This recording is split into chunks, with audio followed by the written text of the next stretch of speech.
Ah, wordsmiths, welcome to my shop. Here I offer only curiosities. Would you like to see? Oh, I hoped you might. The words on offer today are ingenious, experience, and evaluate.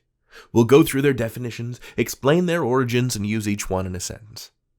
Ingenious is an adjective that means clever or inventive, having lots of smart new ideas, coming up with cool inventions or solutions.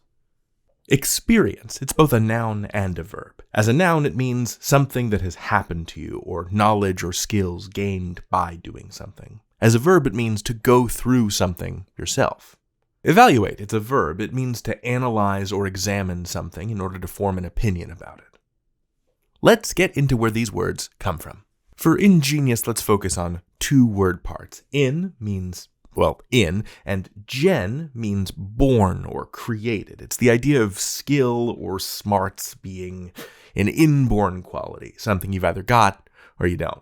For my part, I don't really think that's true. I worked very hard to know everything that I know, and I bet you did too. Word origins aren't destiny. Just because a word has a particular origin doesn't make it true. Something to keep in mind. Related words to ingenious include generate, to make, to produce. I can generate electricity from these solar panels. Gene. A gene is a science term. It's part of the DNA inside your cells. And genius. A genius is a brilliant person, a uniquely smart or talented person. Or you can use it as an adjective to describe a particularly brilliant idea. A genius idea. In experience, let's focus on two parts. Again, ex meaning out and per meaning try or test or risk. If you've experienced something, you've tried it out. Per in this word is from Latin and is different from the Greek prefix per, which means through, like in persist or persuade. Words that use these word parts include experiment, a process of testing things, an expert, a person who knows a lot because they've tried and tested a great deal, and expel, to push out, to get rid of.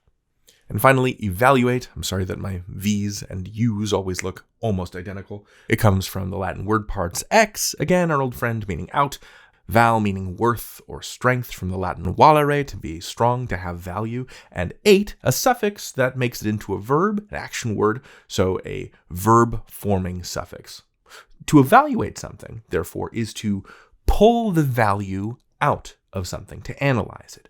Other words with that val root include valuable, something that's worth a lot of money or is very important, something that has a lot of value, right, is valuable. Valid, something that is strong or true, is valid, a true statement. Or prevail, to win, to be stronger than your opponent.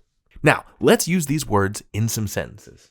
We didn't have the money for our movie's special effects, so Robbie ingeniously used mirrors to make it look like the car was floating. He was very clever, he was very creative. He made use of what he had. Marcy carefully evaluated the shiny stone. Was it a precious gem or just a piece of cut glass? She examined the shiny stone to develop an opinion about it, to determine if it was an expensive gem or just ordinary glass. Rohit loved driving through the automatic car wash, but he wanted to experience the suds for himself outside the car. He wanted to go through the process. He wanted to try it for himself, to experience the feeling of being a car in a car wash. Wordsmiths, I'm so glad you wandered into my shop today. I'm grateful for your business. And if you want to come back, you should know we're open 24 hours. So I'll be around if you'll be around. You can learn anything. David out.